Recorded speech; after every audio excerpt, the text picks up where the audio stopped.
एक और ब्रिक्स देश अपना नया पेमेंट गेटवे और बैंकिंग सिस्टम लेकर खड़े हैं, तो इन सबके सामने अमेरिका डॉलर लेकर खड़ा हुआ है। जहां ब्रिक्स देश का इरादा साफ है कि हम लोग एक ऐसा पेमेंट सिस्टम बना रहे हैं जो कि डॉलर से डिपेंडेंसी को खत्म कर दे, लेकिन सामने अमेरिका खड़ा होकर कह रहा है कि अगर ऐसा होता है तो हमारा डॉलर बर्बाद हो जाएगा और हमारी इकोनॉमी मिट्टी में मिल जाएगी। और इसी इकोनॉमिक लड़ाई को लेकर जो विवाद है वह तो पिछले साल से ही चल रहा था, लेकिन हाल ही में ब्रिक्स देशों का प्लान देखकर अमेरिका के साथ साथ सभी यूरोपीय और पश्चिमी देश की आंखें एक बार फिर से चौंधिया गई हैं। इसलिए इन्होंने अब रोकने के लिए एक दूसरी ओर ऐसी मजबूत दीवार खड़ी करना शुरू कर दिया है कि ब्रिक्स के देश घबराकर अपना पैर पीछे हटा ले। फिलहाल पीछे हटाने के बजाय ब्रिक्स देशों ने एक अलग ही गेम खेलना शुरू कर दिया है। तो आखिरकार ब्रिक्स और डॉलर के बीच अब कौन सा नया खेल देखने को मिला है, यह सारी जानकारी इस वीडियो में समझते हैं। लेकिन आगे बढ़ने से पहले इस वीडियो को लाइक करके चैनल को सब्सक्राइब जरूर कर लीजिए। देखिए, इतिहास इस बात का गवाह है कि जब कोई बड़ा परिवर्तन होता है तो सबसे ज्यादा घबराहट उन्हें होती है जो कि सबसे ऊंची गद्दी पर बैठे रहते हैं, क्योंकि उन्हें अपनी गद्दी खोने का डर होता है।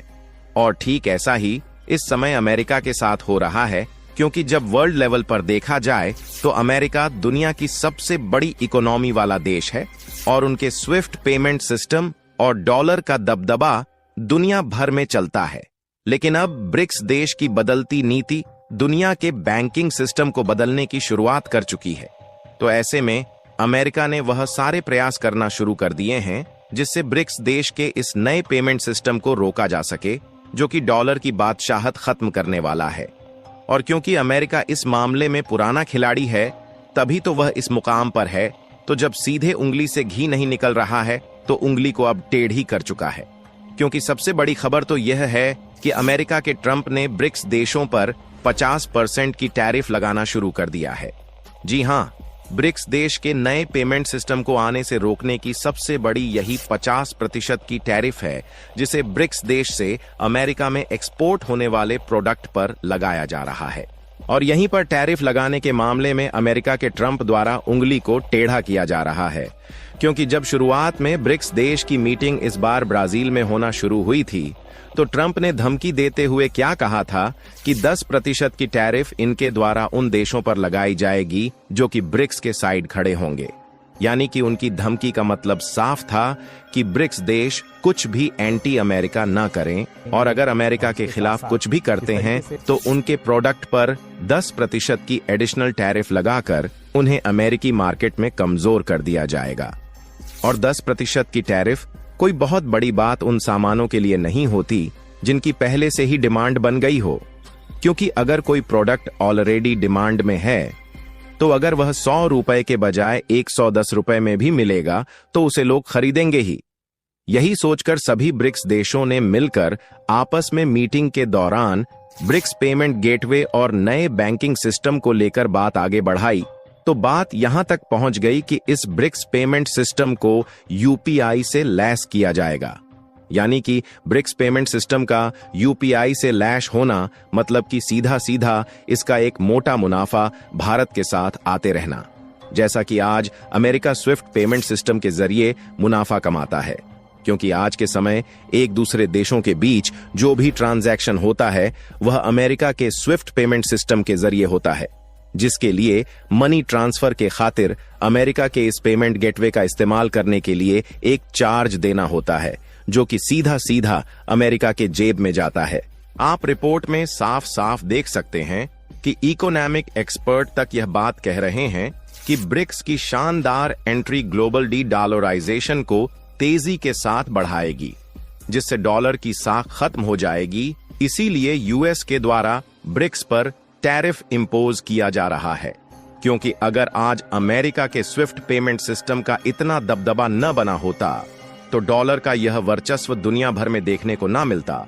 और स्विफ्ट पेमेंट सिस्टम भी एक बहुत बड़ा कारण है कि डॉलर आज इस मुकाम पर पहुंच पाया है। लेकिन डॉलर अपने इतिहास के सबसे निचले स्तर पर इसलिए पहुंच गया है क्योंकि जो बड़े बड़े इकोनॉमिस्ट हैं उनका सीधा कहना है कि ब्रिक्स देश के द्वारा जो यह नया फाइनेंशियल सिस्टम भर रहा है, या फाइनेंशियल सिस्टम सीधे सीधे वेस्टर्न कंट्रीज के फाइनेंशियल सिस्टम के पैरेलल खड़ा हो गया है, जिसके कारण अमेरिकी डॉलर की डोमिनेशन के ऊपर इतिहास का वह खतरा नाच रहा है। इसके बारे में कभी अमेरिका ने सपने में भी नहीं सोचा था। और जैसा कि हमने आपको बताया कि जैसे ही स्विफ्ट पेमेंट सिस्टम गायब हुआ, वैसे ही डॉलर इतनी तेजी के साथ अलग अलग देश इस्तेमाल करना कम कर देंगे कि इस डॉलर को तो कोई देखना पसंद ही नहीं करेगा। क्योंकि यहां पर सबसे दिलचस्प बात यूपीआई में छिपी हुई है, जो कि ब्रिक्स के पेमेंट और बैंकिंग सिस्टम को इतना फास्ट बनाएगा कि स्विफ्ट पेमेंट सिस्टम का इस्तेमाल कोई करेगा ही नहीं। और यूपीआई ब्रिक्स पेमेंट सिस्टम में लैश होकर इसे कितना फास्ट बनाएगा कि इसका अंदाजा इसी बात से लगाया जा सकता है। आईएमएफ यानी कि इंटरनेशनल मॉनेटरी फंड ने अपने नोट में इस बात को दुनिया के सामने कह दिया है कि इंडिया इस समय दुनिया का फास्टेस्ट पेमेंट सिस्टम बनकर खड़ा हो चुका है, जिसका कंट्रोल किसी और के पास नहीं बल्कि भारत के पास है। और आईएमएफ ने सिर्फ इतना ही नहीं कहा, बल्कि ताजा रिपोर्ट में यह भी देखा जा रहा है कि भारत का यूपीआई सिस्टम आज दुनिया के 50 से ज्यादा देशों में टेस्टिंग फेज में है और 10 से ज्यादा देशों में यह ऑपरेशनल स्टेज में पहुंच चुका है। यानी ब्रिक्स अगर अपने पेमेंट सिस्टम को यूपीआई से जोड़ देता है तो यह सिर्फ एक रीजनल सिस्टम नहीं रहेगा, बल्कि एक ग्लोबल नेटवर्क बन जाएगा, जो न सिर्फ अमेरिकी स्विफ्ट को चुनौती देगा बल्कि उसे तकनीकी तौर पर पीछे छोड़ देगा। क्योंकि देखिए, स्विफ्ट एक पुराना नेटवर्क है जो बैंकों को जोड़ता है, लेकिन इसमें ट्रांजैक्शन स्लो होते हैं, महंगे होते हैं, और इसमें अमेरिका की नजरें हर एक डील पर होती हैं। जबकि यूपीआई क्या करता है कि 1 सेकंड में ट्रांजैक्शन क्लियर करता है, वो भी बिना किसी भारी फीस के और बिना किसी थर्ड पार्टी कंट्रोल के। अब सोचिए, जब यही ताकत ब्रिक्स के 1 या 2 नहीं बल्कि 30 से ज्यादा देशों के पास पहुंच जाएगी, तो कौन अमेरिका की महंगी, धीमी और निगरानी वाली स्विफ्ट सर्विस लेना चाहेगा, जिससे ब्रिक्स पेमेंट 2 देशों के बीच की लोकल करेंसी इस्तेमाल होने से डॉलर की डिमांड घटते ही अमेरिका को दुनिया से मिलने वाली फ्री की आर्थिक सब्सिडी खत्म हो जाएगी। साथ ही अमेरिका को अपना खर्च खुद उठाना पड़ेगा और वही अमेरिका की आर्थिक तबाही का कारण बनेगा। लेकिन जिस तरीके से अमेरिका कुछ ब्रिक्स के देशों पर 50% की टैरिफ लगा रहा है, ऐसे में सभी ब्रिक्स देश को मिलजुल कर रहना होगा, अन्यथा मजबूत कड़ी टूटने से सारा प्लान चौपट भी हो सकता है। बाकी अगर आप भी चाहते हैं कि भारत का नाम और इसकी टेक्नोलॉजी पूरी दुनिया में गूंजे, तो कमेंट बॉक्स में अपनी राय जरूर बताएं और इस वीडियो को लाइक करके अपने मित्रों तक शेयर जरूर करें ताकि उन्हें भी जानकारी मिल सके। इसी तरह और भी नॉलेजेबल वीडियो देखने के लिए चैनल को सब्सक्राइब करके बेल आइकन को ऑल पर जरूर सेलेक्ट करें। जय श्री राम।